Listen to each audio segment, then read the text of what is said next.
Estão me ouvindo bem? Sim. Estou sim. Ok. Amém. Quantas pessoas nós temos online aí? Tem algum secretário aí? Foi nomeado algum secretário? 24. 24? Então tá bom. Posso começar? Nós 30. Nós temos 32. 32 não, 34. 34 online. Aqui são 10. Tem 6 Certo. faltas justificadas aqui, tá? Tá ok. Então, eu gostaria que vocês fizessem o seguinte, tá? Quem está participando da aula, tá? Depois vai lá no grupo e coloca a aula Doutrina de Deus presente. Aí vai colocando lá para a gente ter um controle de quem assistiu a aula, de quem não assistiu, tá? Para ver se é o caso a gente, de repente, fazer um reforço, né? É bom que tenha esse controle. Então, como nós estamos aqui entre irmãos, quem colocar lá que está presente é porque realmente assistiu a aula sem problema nenhum. Tá combinado assim? Todo entendeu? Então, após a aula, chega lá no grupo, coloca Doutrina de Deus, que é a disciplina que nós vamos estudar agora. Coloca lá que está presente, que esteve presente, que assistiu a aula, para poder a gente fazer um controle. Tá ok? Queridos, a nossa disciplina, Teologia, Doutrina de Deus, ela basicamente vai falar exatamente sobre Deus, quem é Deus, como ele se revela, quais são as características dele, né? Quais são as definições de Deus. Então, eu julgo ser uma disciplina um pouco complexa, né, que vai exigir de vocês um pouco de atenção, porque, afinal de contas, não é fácil, né, nós definirmos um Deus tão grande como o nosso. Seria fácil nós falarmos aqui, de repente, estudarmos sobre a vida de Maomé, né, sobre a vida de Buda, seria muito mais fácil. Agora, falar de um Deus todo-poderoso como o nosso não é uma tarefa tão fácil.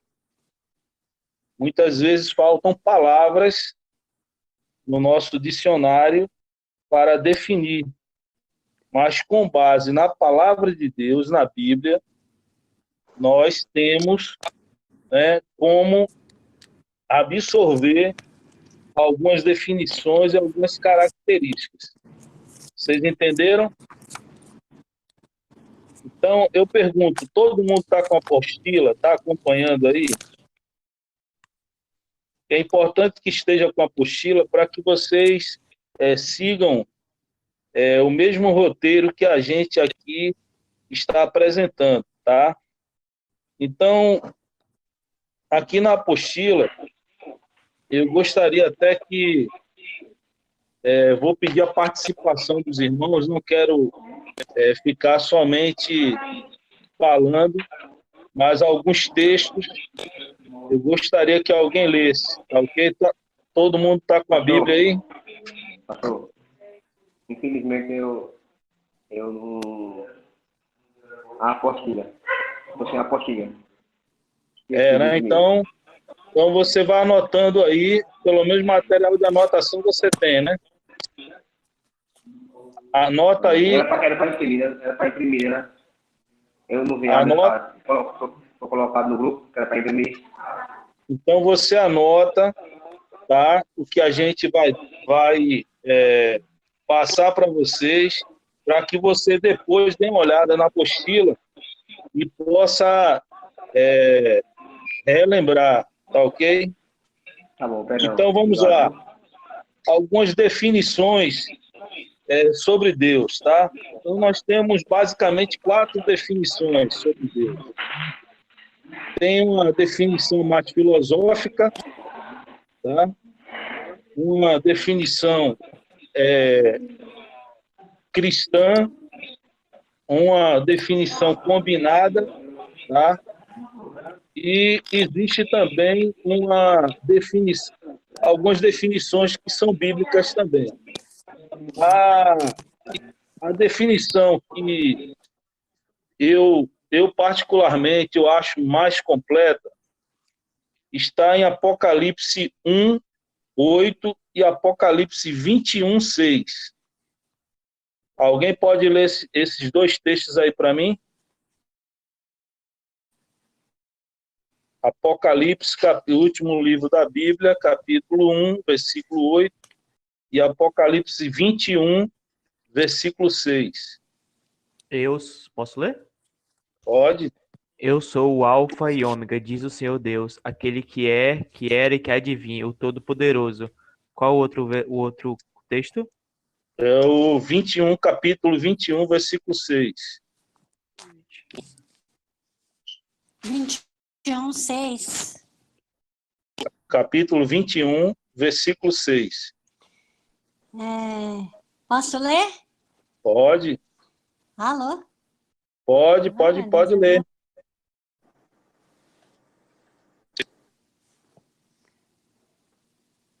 Pode ler, pessoal.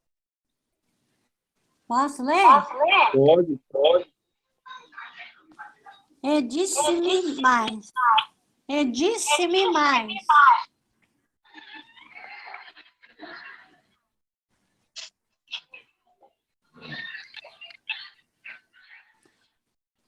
Está cumprido.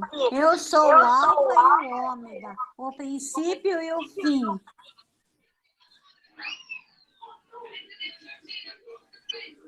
A quem quer que tiver sede, de graça lhe darei a fonte da água da vida. Isso aí, obrigado. Está muito ruim o som.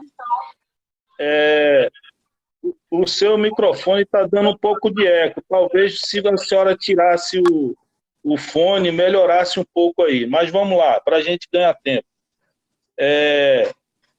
Deus, na verdade, é espírito. Né? A palavra de Deus diz que ele é espírito. Fone de Tá? ouvido? Ele é espírito, 100% espírito. Tá? Tá,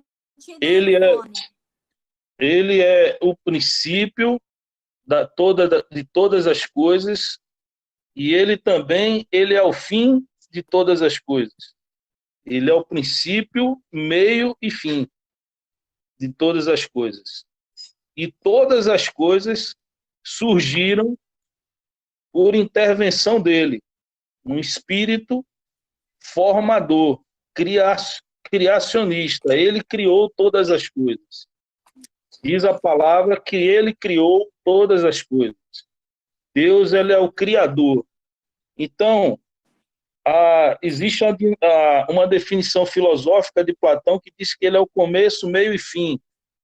Certo? A definição cristã Deus é um espírito infinito, eterno, imutável em seu ser, sabedoria, poder, santidade, justiça, bondade e verdade.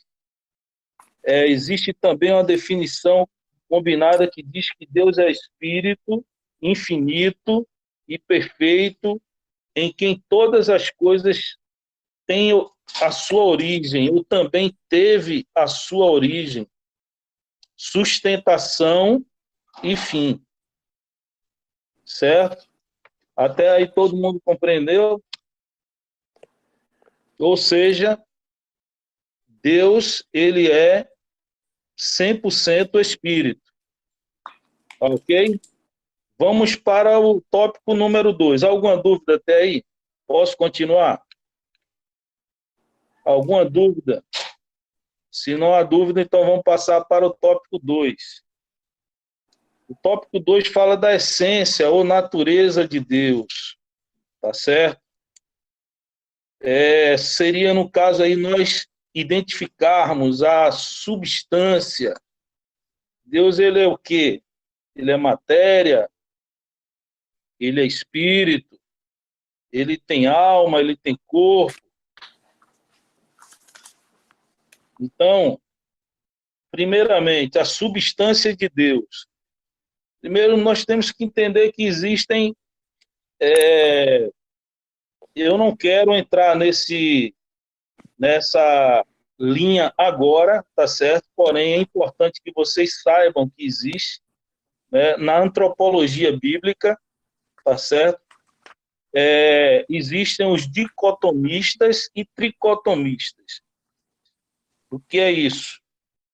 Os dicotomistas são aqueles que entendem que o ser humano, ele tem corpo, ele tem um corpo que é composto de matéria, e tem alma e espírito juntos, num só, certo? Não são separados, são juntos. Ou seja, corpo e alma e espírito juntos. Dois elementos, por isso que chama de dicotomistas. E existem os tricotomistas, que entendem que o ser humano ele é composto por matéria, que é o corpo, uma alma, que são os sentimentos, a sua mente, o que nós pensamos, de onde vêm os nossos desejos, aspirações, e existe um espírito. Esse espírito é o que permite você ter ligação com Deus. Certo? Em 1 Tessalonicenses 5:23, alguém pode ler aí? Vamos treinar? 1 Tessalonicenses 5:23.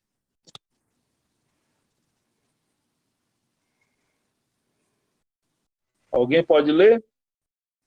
1 Tessalonicenses 5:23. O mesmo Deus da paz vos santifique em tudo, e o vosso espírito, alma e corpo sejam conservados íntegros e irrepreensíveis na vinda de nosso Senhor Jesus Cristo. Repita aí, por favor. O mesmo Deus da paz vos santifique em tudo, e o vosso espírito, alma e corpo, alma e corpo. E corpo. Repita. Em espírito, alma e corpo sejam conservados íntegros e irrepreensíveis na vinda de nosso Senhor Jesus Cristo. Exatamente, certo? Então, essa aí é a base para os tricotomistas, certo? Que se preservem intactos o corpo, a alma e o espírito. É o que está aí em 1 Tessalonicenses 5:23. Mas a substância de Deus, qual seria? Considerando que nós entendemos que existe corpo, alma e espírito. Deus, ele é 100% espírito. Amém? Todos ouviram aí? Deus é 100% espírito. Não existe matéria em Deus. Quando a Bíblia fala na mão de Deus, os olhos de Deus, tá certo? Isso aí é o que nós chamamos de uma linguagem metafórica ou uma linguagem alegórica. Deu para entender, não? Todo mundo está entendendo aí? Se tiver dúvida, pergunta. Então, quando a Bíblia fala a mão de Deus está estendida, os olhos de Deus, isso aí é uma linguagem, tá certo? Metafórica ou uma linguagem alegórica. Existem duas formas da gente interpretar a Bíblia, de forma literal ou alegórica. Isso nós vamos ver na disciplina de exegese e hermenêutica. ok? Então, Deus, ele é 100% espírito. Isso é muito importante, tá? Pastor, e Apocalipse fala que Deus está sentado no trono. Isso também é uma alegoria? Ou tá falando só em um contexto de domínio? Quando ele fala sentado, tá certo? Se é um espírito, porque a gente ainda vai estudar, entendeu? Outras características de Deus, que é a questão da onisciência, onipresença, né? Deus está presente em vários lugares ao mesmo tempo, certo? Então, quando diz que ele está sentado, eu estou sentado, vocês aí estão sentados, porque nós temos um corpo, certo? Mas o espírito, ele está em vários lugares ao mesmo tempo, porque Deus, ele tem essa característica. Ele não só é espírito, como ele está em vários lugares ao mesmo tempo. E isso nós vamos estudar um pouquinho mais à frente. Ok? Então, não deixa de ser uma linguagem alegórica, tá certo? Porém, isso aí traz para todos nós que somos cristãos uma característica de Deus de poderio, de senhorio, de soberania, de reinado. Ele reina sobre todas as coisas, ele criou todas as coisas. Deu para entender? Deu para Sim, entender, irmão? Você que perguntou? sim, sim. Então, isso mostra a autoridade de Deus. Ele está sentado no trono. A autoridade está sobre ele, o domínio está sobre ele. Ele domina sobre todas as coisas. Ele tem a soberania, ele tem o poder de decisão. Ele tem o querer dele. Ele tem o efetuar dele. A autoridade. Amém? Então, vamos em frente.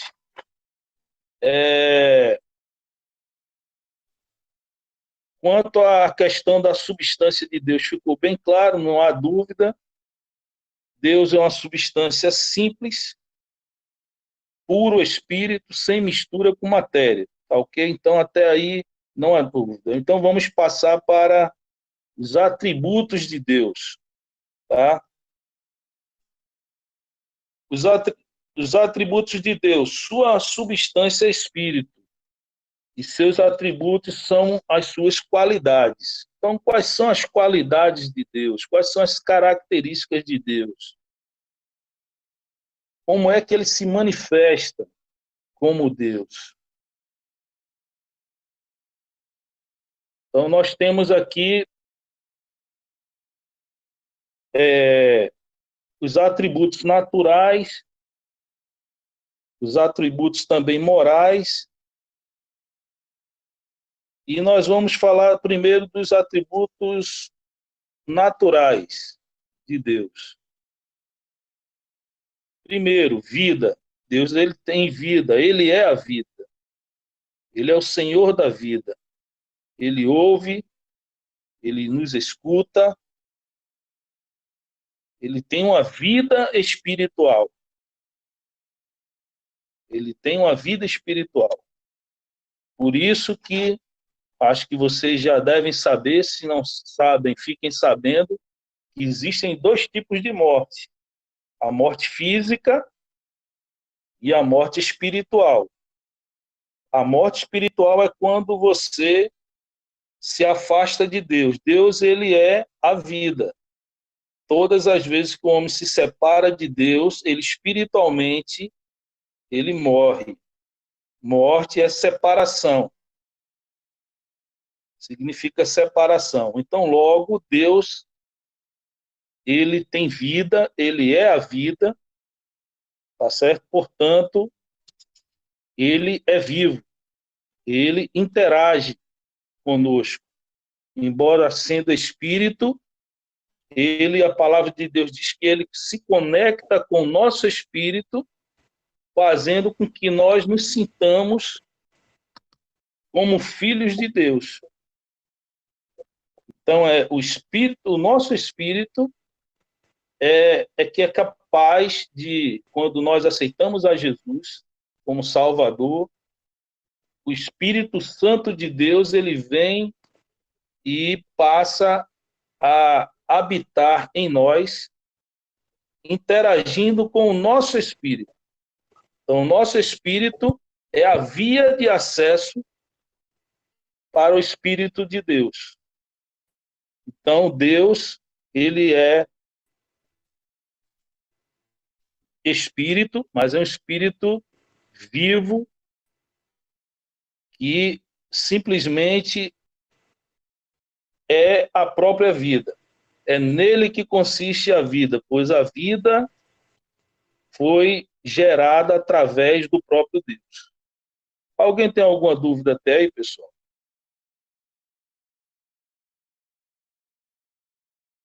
Posso continuar? Está todo mundo em silêncio? Ou todo mundo está entendendo tudo ou não está entendendo nada? Mas vamos em frente. Então, estamos falando de atributos naturais. Ele tem uma vida, tá certo? Ele é a vida, e ele também, quanto à espiritualidade, ele é não só espírito, como ele também é incorpóreo, ele não tem um corpo físico, como nós já falamos, ele é invisível, sem substância material nenhuma, sem partes ou paixões. Portanto, ele é livre de todas as limitações temporais. Em Salmos diz que um dia para Deus é como 1000 anos e 1000 anos como um dia. Então, ele não está limitado ao tempo e ao espaço. Amém? Até aí está tudo certo? Posso continuar? O que seriam essas paixões físicas? Como? O que seriam essas paixões físicas que fala na apostila? Paixões físicas são aquelas paixões que são comuns a nós, seres humanos. Entendeu? Ele não tem paixões físicas. Ele tem qualidades, atributos naturais, ou seja, amor. Ele é amor, né? Deus é amor. Deus é a vida. Deus é amor, Deus é misericórdia. Nós vamos ver tudo isso aqui, tá? Então, as paixões que falam, porque são exatamente essas cobiças que nós, seres humanos, temos, chamadas também de concupiscências. Deus não tem essa característica. Ô, pastor, Pois não? eu tenho uma pergunta. Quando o senhor estava falando que Deus é 100% espírito e não tem partes, né, tudo uma alegoria, me veio a lembrança sobre o capítulo 6 de Isaías, a partir do verso 1, que diz assim: no ano em que o rei Uzias morreu, eu vi o Senhor assentado num trono alto e exaltado, e a aba de sua veste enchia o templo. Acima dele estavam serafins, cada um deles tinha 6 asas, 2 cobriam o rosto, ou seja, ele faz...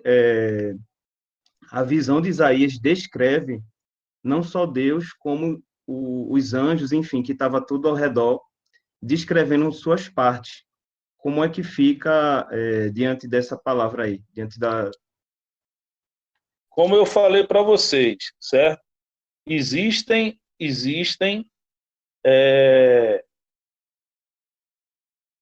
as formas de Deus se manifestar, tá certo? Mas não tem como você ver Deus, tá? Quando alguma palavra na Bíblia surge que algum apóstolo seja profeta e diz que viu Deus, na verdade, Deus se manifestou de alguma forma, tá certo? Mas não como ele é realmente, porque ele é espírito. Não sei se Então, você entendeu. Ele entendi. não se manifestou. Então, tá Quando ele escrito. disse que ele viu Deus de acordo com a sua percepção. Ou seria de acordo com a mensagem que Deus queria passar? Seria isso? Também. E Deus queria passar para ele uma percepção. E aí ele permitiu que o profeta tivesse aquela percepção. Eu vou citar um exemplo, tá? Certo. Questão da sarça ardente. Todos lembram desse episódio? Então, quando Deus se manifestou, ele se manifestou a Moisés através da sarça ardente. Deus, ele é uma sarça ardente? Não é. Mas a maneira que ele fez para que o seu filho percebesse, entendesse que era ele que estava ali falando, que era ele que estava ali se manifestando de alguma forma, ele fez com que aquele servo dele tivesse aquela percepção, tivesse aquela visão, que não é a visão que não é a visão específica de Deus, que não é a característica de Deus. Como você olha para mim e me vê um camarada meio cabeça chata, né? Meio narigudo. Isso é ver Deus realmente. Se fosse... Deu para você entender? Então, são percepções. Entendi. Pastor, São percepções. É chamado pastor, teofania, né, pastor? Exatamente. pastor. É o que chama de Outro exemplo. teofania. Pois não? Alguém Outro chamou aí? exemplo também José. Outro exemplo também foi quando ele se apresentou para Saulo. Para Não Saulo. ouvi. Não estou ouvindo bem. Outro exemplo é quando ele apareceu para Saulo, no caminho de Damasco. Sim, sim. No caminho de Emaús. De Damasco é quando Saulo ia perseguir os cristãos. Saulo tá. Exatamente. Exatamente. Então, Saulo ali, ele não viu Deus, cabelo, olhos, boca, nariz, deu para entender? Amém. Deus, ele se manifestou de alguma maneira, trazendo uma percepção para aquela pessoa de que ele não tivesse dúvida de que era Deus que estava agindo, era Deus que estava ali naquele momento agindo. Amém? Apareceu uma voz para ele, mas apareceu a luz para ele e falou que era Jesus. E apareceu para ele. Jesus falou para ele, né? O próprio Jesus falou que era ele. Exatamente. Ele estava perseguindo o povo de Deus. São as formas de se manifestar, certo? São manifestações que o ser humano que vê, ele diz que viu Deus, mas na verdade ele teve a percepção de que era Deus que estava ali, mas não a imagem do próprio Deus, porque ele é espírito. Deu para entender? O espírito não tem nariz, o espírito não tem cabelo, espírito não tem mãos. Todo mundo entendeu até aí? Sobre a personalidade de Deus, vamos tentar entender aqui a personalidade de Deus, ou seja, a expressão da soberania. Ele tem a existência dotada de autoconsciência e autodeterminação, ou seja, Deus determina as coisas. Eu resumo como sendo a personalidade de Deus a expressão da sua própria soberania, da sua vontade. Deus, quando nós estudamos a Bíblia, do Gênesis ao Apocalipse, nós vemos, né, Deus tendo fases de relacionamento com o ser humano. Essas fases são chamadas de dispensações. E essas fases de relacionamento de Deus para com o homem, sempre houve a expressão da soberania de Deus. Você quer um exemplo disso, de expressão da soberania de Deus? O exemplo de Jonas, que Deus mandou ele para Nínive e ele foi para Tarsis. Depois de ter passado pelas suas dificuldades ali, sendo engolido pelo peixe, ele voltou, Deus deu uma nova chance a ele, e ele foi realmente para a cidade aonde Deus tinha mandado, que é a cidade de Nínive. E chegando ali, tá certo? A mensagem que ele ia levar, o Jonas, é que Deus iria destruir a cidade devido ao aumento da iniquidade que tinha subido até Deus. Mas aí o que é que aconteceu? Quando Jonas começou a pregar arrependimento, começou a mostrar que Deus iria sentenciar aquela cidade, a mensagem que Jonas foi levar para eles foi uma mensagem de sentença de morte. Aquele povo como um todo, do seu rei até os seus animais, tiveram uma atitude de arrependimento, de humildade, de humilhação, se arrependeram dos seus pecados. E o que foi que houve? Deus, ele não destruiu. Soberania de Deus. E nós vemos nesse texto o profeta chateado porque Deus mudou de opinião. Mas Deus, ele é soberano. Deus, ele é soberano.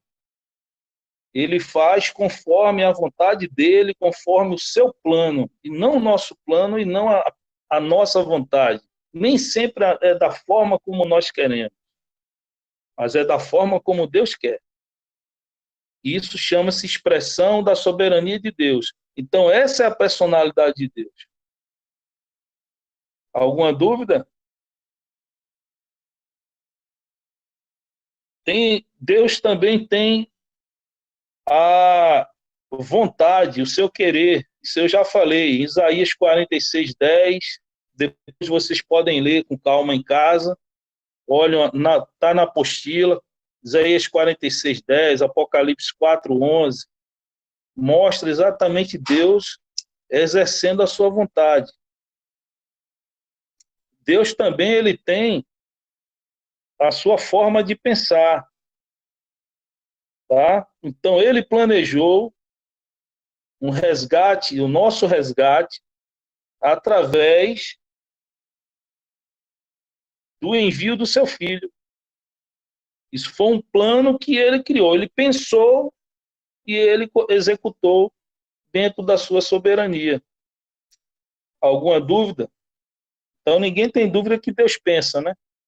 Deus pensa. Ele é espírito, mas ele pensa. Ele também tem sensibilidade.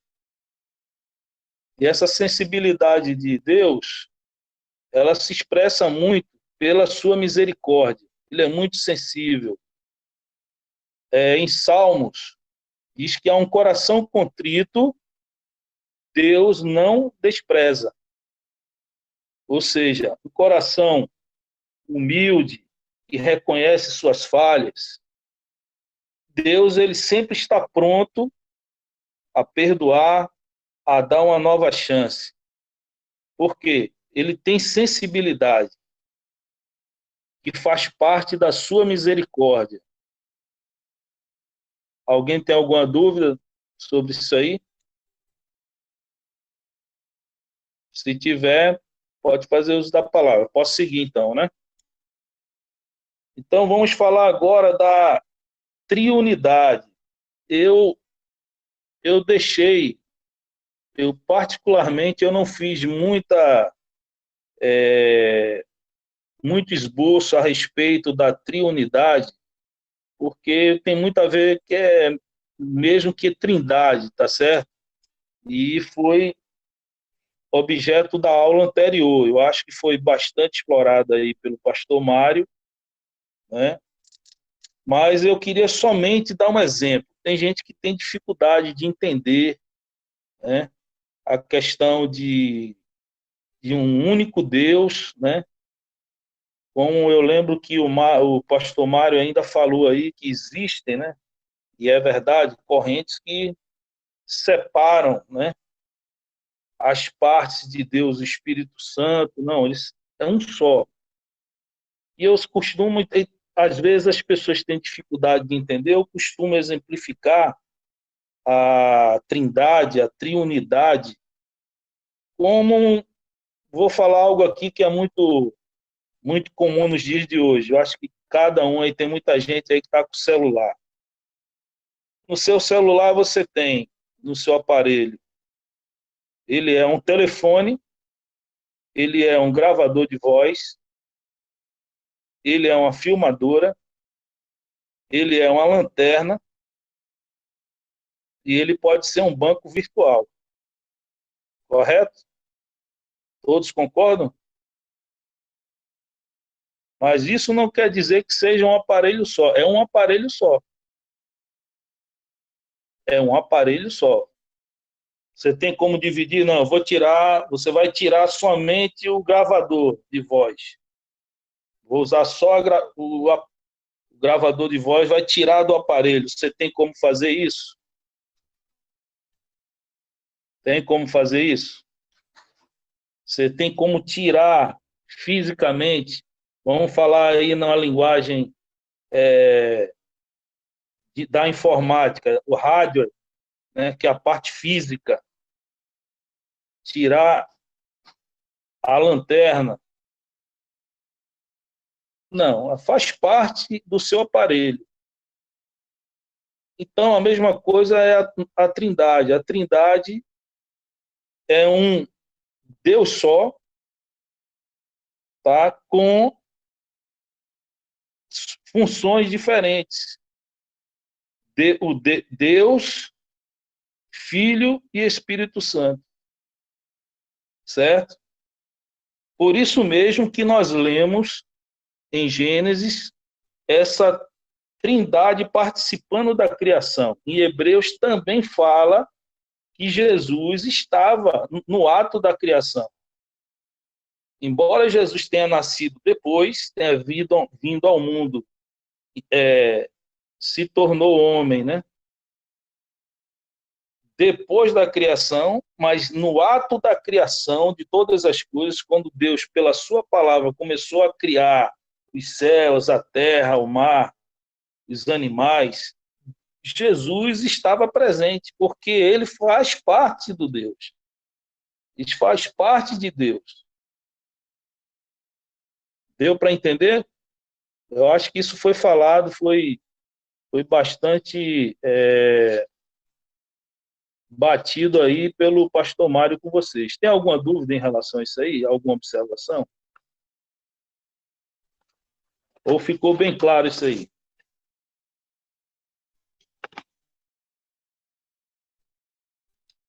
Vamos para a próxima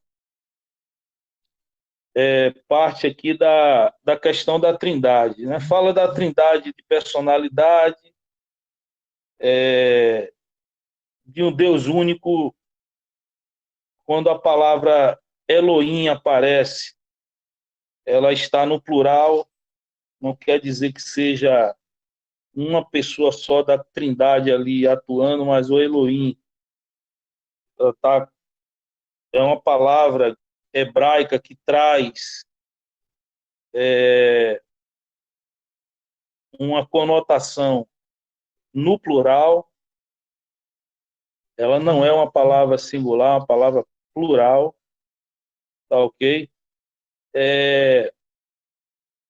A distinção de pessoas na divindade, algumas passagens mostram uma das pessoas divinas se referindo à outra, ou seja, o próprio Jesus falando, eu e o Pai, nós somos um, ele aqui no meio dos discípulos, falando que ele e o pai eles eram um só, tá certo? Não só em objetivos, porque tem gente que interpreta que ele está dizendo que é um com o pai em objetivo, mas ele é um com o pai, inclusive no aspecto espiritual. Deus não é espírito?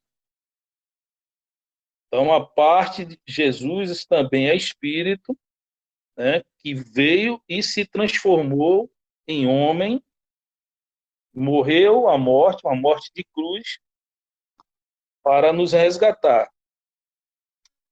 O Espírito Santo, o nome já está dizendo, também é espírito, que é aquela parte de Deus que se une ao nosso espírito e faz com que nós tenhamos comunhão com Deus. Amém? Alguma dúvida? Alguém está com alguma dúvida, pessoal? Estou vendo muito silêncio, eu queria mais participação de vocês.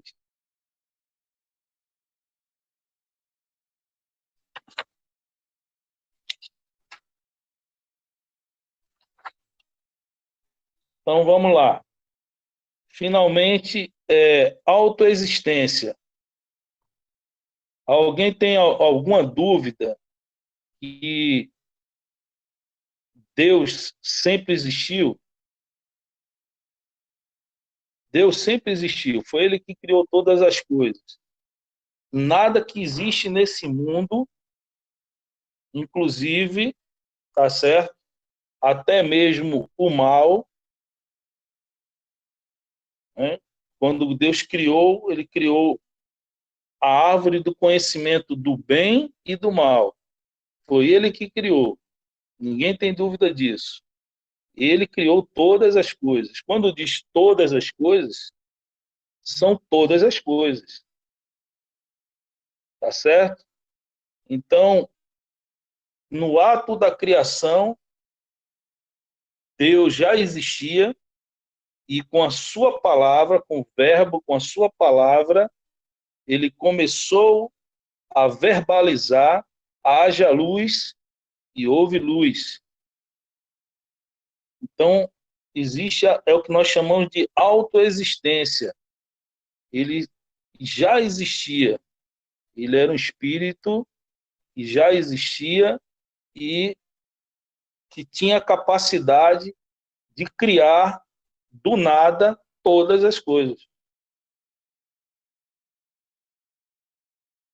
Não existia, a palavra de Deus diz em Gênesis que a terra era sem forma e vazia.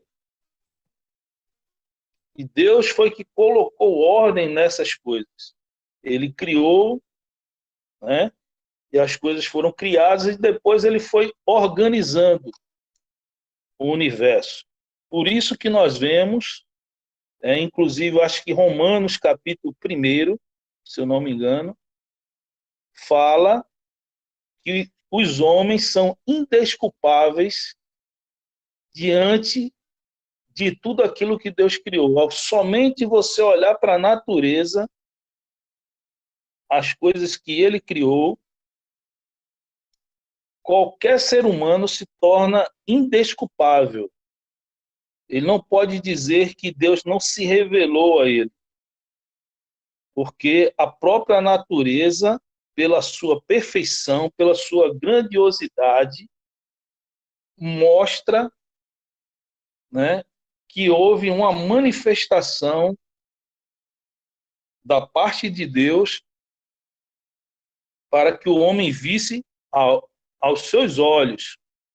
Nós vemos, não é que ninguém que está dizendo, nós vemos a grandiosidade de Deus, a complexidade das coisas, do universo, da nossa própria, nosso próprio corpo, né? Da nossa existência, a existência de todos os animais, uma complexidade em todas as coisas que existem na natureza. Então, ele já existia. Perfeição. Então, Deus fez tudo perfeito. Tá? Se algo deixou de ser perfeito, foi porque o homem se utilizou de uma liberdade que Deus deu e fez uma escolha equivocada. Isso se chama qual foi o nome, qual o nome que se dá a essa liberdade que Deus deu para o homem? Livre arbítrio, capacidade de fazer escolhas. Aí você me pergunta, mas por que Deus deu essa capacidade do homem fazer escolhas? E aí terminou que o homem fez uma escolha equivocada. Eu explico de maneira simples, simplista, tá? Eu gosto de usar um pouco alguns exemplos, da mesma forma que Jesus usou parábolas para facilitar o entendimento. Muitas vezes também eu gosto de usar alguns exemplos para poder fazer com que vocês entendam de maneira mais prática, mais fácil e consigam memorizar. O que é o livre-arbítrio? O livre-arbítrio ele foi criado por Deus porque Deus não queria que o homem fosse um robô. Você já imaginou se o homem só fizesse aquilo que Deus quisesse? Não tivesse vontade própria? Porém, Deus ele criou o bem e se distinguiu, e o mal é para se distinguir do bem. O mal é para se distinguir do bem. O bem, tá certo? O bem é o que Deus fez para que você vivesse, para que você escolhesse. Porém, ele não quis transformar você num robô. Ele quer que você seja filho dele. Aí eu vou fazer o exemplo. Você tem um filho, aqueles que são pais ou aquelas que são mães. Porventura, você gostaria de impor a um filho seu que ame você? Ou você gostaria que o seu filho ou sua filha escolhesse amar você, você sendo pai ou você sendo mãe? Então, foi isso que Deus quis para a humanidade. Não criar sem vontade própria. Porém, ele mostrou os caminhos, o bom caminho. Ele orientou. Ele disse, olha, vocês podem comer de todas as árvores existentes no jardim, exceto uma. Apenas uma, Deus disse que não comesse, que era a árvore do conhecimento do bem e do mal, porque ele sabia que quando eles comessem daquela árvore, eles iriam simplesmente iniciar a decadência da raça humana.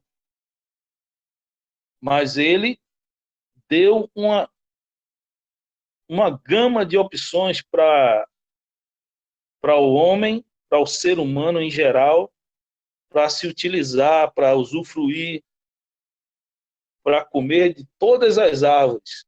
Ele só pediu que não comesse de uma. Então, isso chama-se livre-arbítrio. Certo? Então, Deus ele é perfeito, ele criou tudo perfeito, tudo em harmonia. Quem desarmonizou as coisas, quem bagunçou as coisas, foi o ser humano com as suas, ao pegar esse livre-arbítrio e fazer escolhas erradas. Escolhas que iriam lá na frente fazer sofrer a própria raça humana. Amém, queridos? Nós vamos ficar por aqui, por hoje. Pelo meu relógio, são 9:55. E tem já uma tarefa para vocês, tá bom? Todo mundo preparado aí?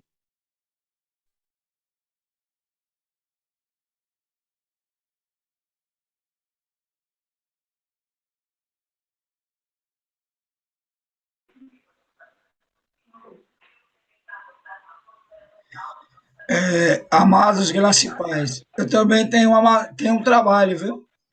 Eu vou postar lá no grupo.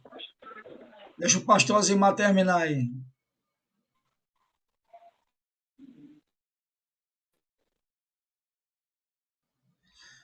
Eu acho que a internet dele caiu. Qual? Pronto, voltou. Voltou? Voltou. Pronto, vamos lá. É só para eu passar a tarefa, tá? Então, o pessoal aí, eu vou colocar no grupo também, se porventura cair, mas a tarefa é fazer um resumo da aula de hoje, tá? E me entregar em 48 horas, tá ok? Então, me entregando em 48 horas, eu vou considerar e quem entregar terá um ponto de bonificação aí para sua nota final, tá ok? Então, faça um resumo. Não copiem palavras da apostila, leiam a apostila e procure colocar com as suas próprias palavras. O importante é que vocês entendam o que foi ensinado, tá certo? E a apostila vocês podem consultar, mas façam um resumo do que nós estudamos hoje. Isso vai facilitar lá na frente. De repente, quando vocês forem fazer o trabalho de final de curso, você já tem ali, ó, os resumos. Deu para entender? Então, essas verificações iniciais de aprendizagem são importantes para isso. Então, eu acho que não ficou dúvida. 48 horas para fazer um resumo do que nós estudamos hoje. Alguma dúvida? Alguma dúvida? A Roberta falou no chat e cortou. Tá perguntando sobre a tarefa. Não, a tarefa é fazer um resumo da aula de hoje. Façam um resumo da aula de hoje, tá certo? E me entreguem até, hoje segunda, até quarta-feira, às 11, às 23 horas e 59 minutos. Tá ok?